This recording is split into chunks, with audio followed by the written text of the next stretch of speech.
Bonjour à toutes et à tous, aujourd'hui comme promis je reviens avec une nouvelle vidéo bullet journal. Je sais que c'est un sujet que vous adorez sur la chaîne donc je tiens à vous en proposer le plus souvent possible. D'ailleurs je pense jamais à le dire en vidéo mais en fait il y a toujours un lien vers la même vidéo mais sans musique si vous êtes plus à l'aise avec ça. Vous pouvez trouver le lien en description et si jamais une vidéo vous plaise n'hésitez pas à vous abonner et à me suivre sur Twitter et sur Instagram. Aujourd'hui on va aborder le matériel nécessaire pour réaliser son bullet journal. C'est une vidéo qui m'est beaucoup demandée donc je suis ravie de pouvoir enfin vous la proposer aujourd'hui. Je vais pas forcément vous présenter tout ce qui existe comme matériel au monde pour réaliser son bijou parce que ça serait beaucoup trop long, mais je veux vraiment me concentrer sur ce que moi j'utilise le plus et sur ce qui a vraiment fait ses preuves chez moi en tout cas. Si vous allez voir d'autres vidéos d'autres youtubeurs un petit peu dans le même style que celle-ci, vous allez forcément découvrir plein d'autres choses dont moi j'aurais pas parlé, mais voilà, je veux vraiment faire synthétique aujourd'hui et vous proposer des trucs dont je suis sûre que c'est des bons plans et qui fonctionnent bien. Tous les produits que je vais mentionner seront bien évidemment listés dans la barre d'infos et si possible je vous mettrai un lien pour les trouver à moins qu'ils soient pas trouvables en ligne ou plus disponibles et dans ces cas-là, bon, j'essaierai de vous trouver des alternatives. La vidéo va être divisée en deux parties principales. Une première qui va vraiment être axée sur le matériel essentiel pour réaliser son bullet journal.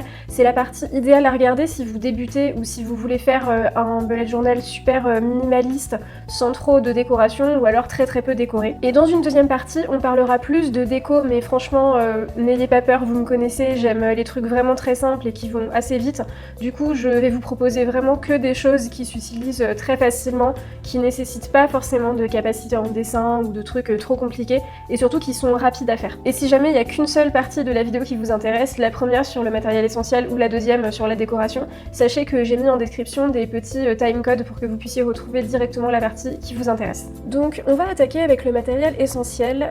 Déjà la première chose à avoir c'est évidemment un carnet.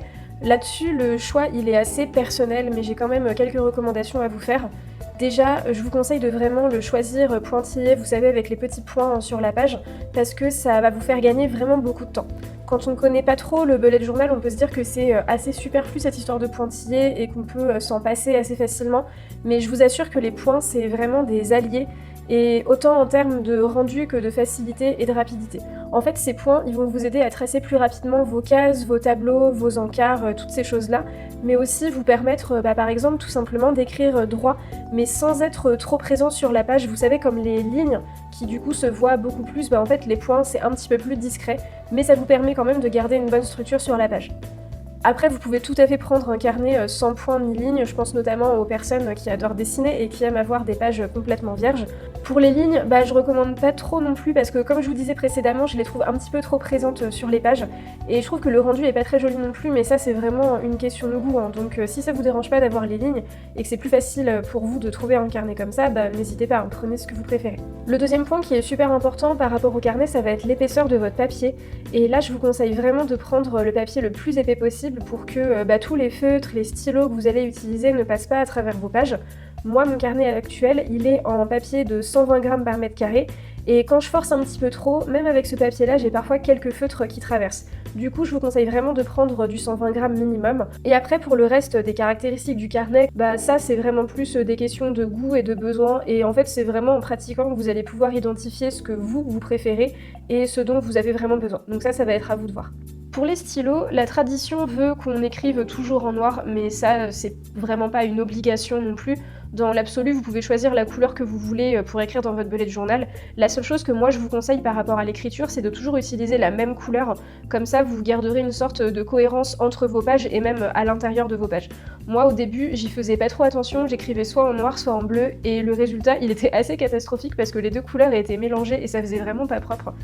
Après, si vous voulez ajouter de la couleur pour différencier certaines informations ou etc., utilisez plutôt des feutres ou des surligneurs par-dessus votre stylo noir ou bleu, comme vous avez choisi. Moi, au niveau des références, j'ai toujours utilisé les Staedtler, c'est vraiment la marque classique que tout le monde utilise.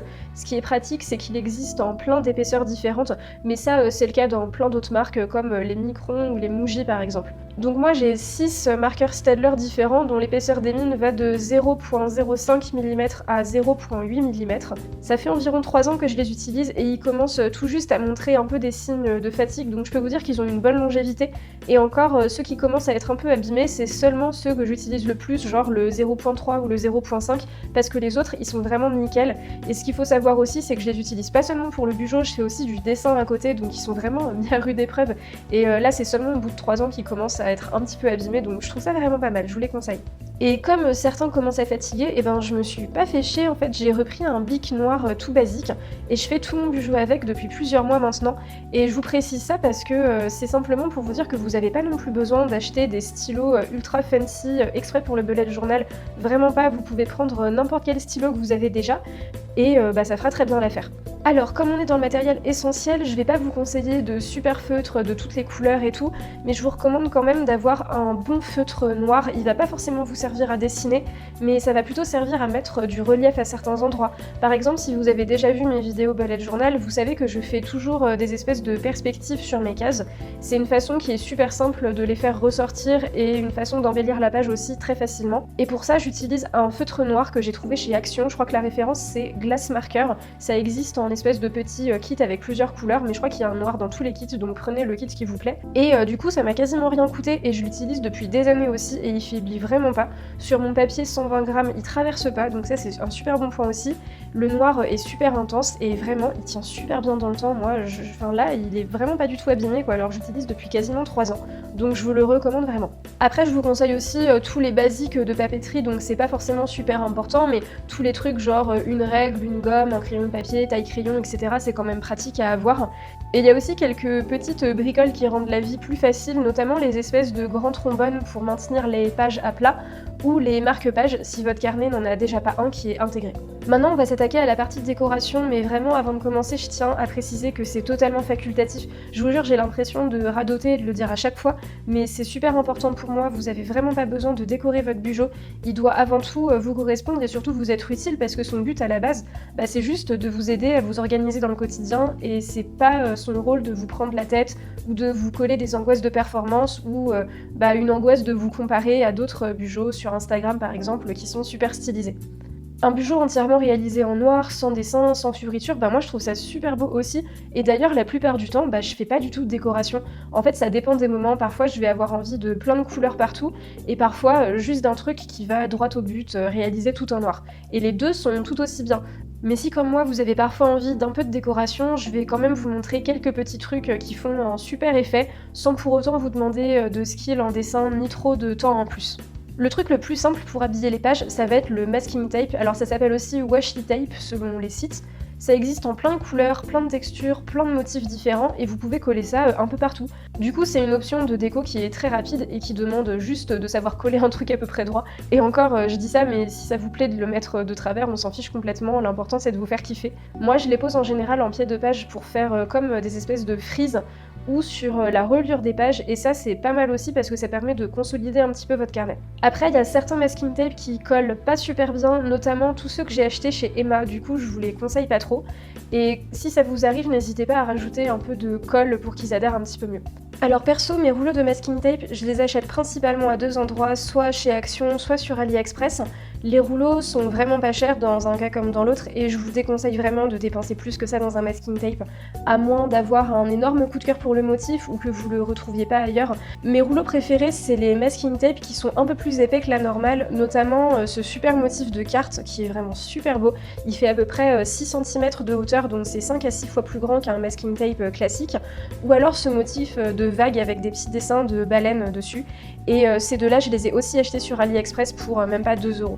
Une autre option super simple pour décorer votre bijou, ça va être les stickers. Donc là, il n'y a pas plus facile que ça, vous avez juste à trouver des motifs qui vous plaisent et puis à les coller sur votre page. Vous pouvez en trouver absolument n'importe où, dans tous les magasins que j'ai cités déjà dans la vidéo, sur internet, et même aussi chez des petits créateurs qui proposent des planches assez originales, et je pense notamment à Margot de la chaîne Les Astuces de Margot, que vous connaissez forcément si vous aimez le bullet journal. Alors sinon, vous allez pouvoir aussi vous tourner vers les tampons. Moi, celui que j'utilise le plus, c'est mon petit tampon dateur que j'ai trouvé sur Amazon pour quelques euros. Je m'en sers dans mes plannings de semaine pour noter la date du jour parce que j'aime vraiment beaucoup le rendu de la typo du tampon. Mais là encore, c'est complètement facultatif, je pourrais tout à fait juste écrire la date à la main, mais c'est vraiment que j'aime beaucoup le rendu. Sinon, vous pouvez aussi trouver ces petits kits de tampons de chez Action qui sont plutôt sympas, et il y a aussi des planches de tampons qui s'utilisent avec un bloc acrylique, et si vous aimez ce genre de truc, c'est vraiment un bon plan et c'est super simple à utiliser. Et enfin, je peux pas faire l'impasse sur les pochoirs dans la partie déco. Ça et les tampons, c'est vraiment la meilleure option si vous voulez illustrer un peu votre bullet journal sans risquer de vous rater. Vous pouvez choisir de les colorier ou de les laisser tels quels, ça c'est comme vous préférez. Moi j'ai acheté ce set d'une dizaine de pochoirs pour seulement quelques euros, je crois qu'ils viennent d'Amazon ou d'AliExpress aussi. Alors maintenant, si vous avez envie de mettre un petit peu de couleur dans tout ça. Personnellement, la seule source de couleur que j'utilise, c'est mes surligneurs pastels. D'ailleurs, il m'en manque un, je suis un petit peu dégoûtée, j'ai perdu le rose, donc voilà, j'en ai plus que 5.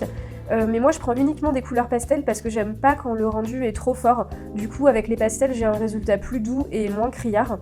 Je m'en sers principalement dans ma vue mensuelle pour différencier les rendez-vous, les choses à faire, les anniversaires, etc. etc. Et j'essaie toujours de garder le même code couleur, mais parfois je me trompe et ça devient un petit peu n'importe quoi, donc c'est vraiment juste histoire de mettre de la couleur en fait. Et je m'en sers aussi de temps en temps pour colorier des mini-dessins, mais c'est vraiment super rare, hein, vraiment, la plupart du temps je les utilise juste pour surligner dans ma vue mensuelle. Alors j'ai hésité à parler de tout ce qui est calligraphie aujourd'hui parce que vraiment c'est le truc chiant et difficile à faire par excellence, mais comme j'ai un super bon plan de matériel, j'avais quand même envie de l'aborder vite fait. Vous connaissez sûrement les feutres Tombow qui ont 2 pointes, donc une pour la calligraphie et une plus classique. Moi j'ai acheté le set de nuances de gris pour essayer vu que tout le monde les adore et honnêtement déjà ils sont assez chers, le kit entier je crois qu'il m'a coûté 22 € et le pire c'est que je les trouve pas si géniaux que ça. La prise en main elle est super difficile et en fait j'aime jamais le résultat quand je les utilise alors que maintenant à force de pratique je commence à me débrouiller pas trop mal en calligraphie. Par contre j'adore le Fudenosuke de la même marque, il coûte que 2 voire 3 €, je sais plus exactement son prix et lui aussi il a 2 pointes mais de la même taille, elles sont assez petites et il y en a une grise et une noire, elles sont plus fines et donc plus faciles à utiliser. Mais pour moi, le meilleur plan pour commencer la calligraphie, ça va être ces 3 petits feutres que j'ai trouvés sur AliExpress. Je les ai payés genre 1,12 € pièce, je crois, et ils ont chacun une taille de mine différente. Il y a le plus petit qui est de la même taille que le Fudenosuke de Tombow.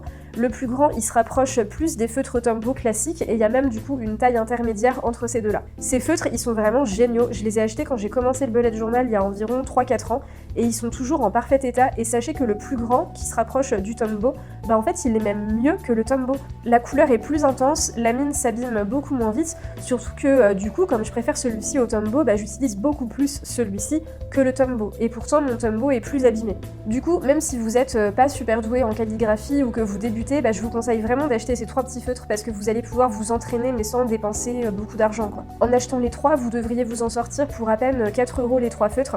Et sachez, pour la petite histoire, que ces feutres-là, je les ai aussi vus à la Fnac, exactement les mêmes, mais vendus 13 € l'unité. Et pour finir, je vais vous parler de 2 types de décorations à coller pour habiller vos pages, donc soit le papier décoratif, soit le tissu autocollant. C'est des trucs qui sont vachement populaires et qui sont très connus, donc vous avez bien sûr les blocs de papier décoratif classiques qu'on trouve chez Action, ça existe en plein de thèmes, de couleurs, de textures, etc.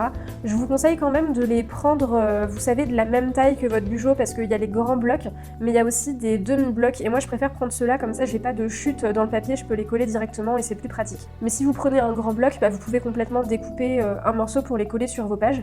Moi je m'en sers de temps en temps pour faire ma couverture mensuelle ou pour fabriquer des sortes de rabats. Je sais pas si vous vous rappelez, mais je vous avais montré dans la vidéo de janvier comment faire ça. Mais ce que je préfère vraiment, ça va être les tissus autocollants pour la simple et bonne raison que c'est vachement plus fin et souple que le papier décoratif d'Action qui est quand même assez épais.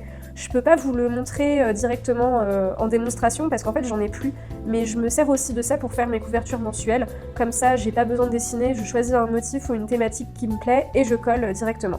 Voilà, du coup c'est tout pour la vidéo sur le matériel, j'espère qu'elle vous a plu et surtout qu'elle vous a aidé. Si oui, n'hésitez pas à laisser un pouce vers le haut, ça me fera très plaisir. Je tiens quand même à le préciser à nouveau, mais cette dernière partie sur la décoration, elle est totalement facultative, hein. Au final, tout ce dont vous avez besoin, ça va être un carnet adapté à vos besoins, un stylo, une règle et éventuellement tous les basiques de papeterie, un crayon de papier, une gomme, etc. Le reste, c'est vraiment juste du plus, seulement si vous en avez envie et seulement pour vous faire kiffer. Je vous remercie de m'avoir regardé et je vous dis à très bientôt dans une prochaine vidéo.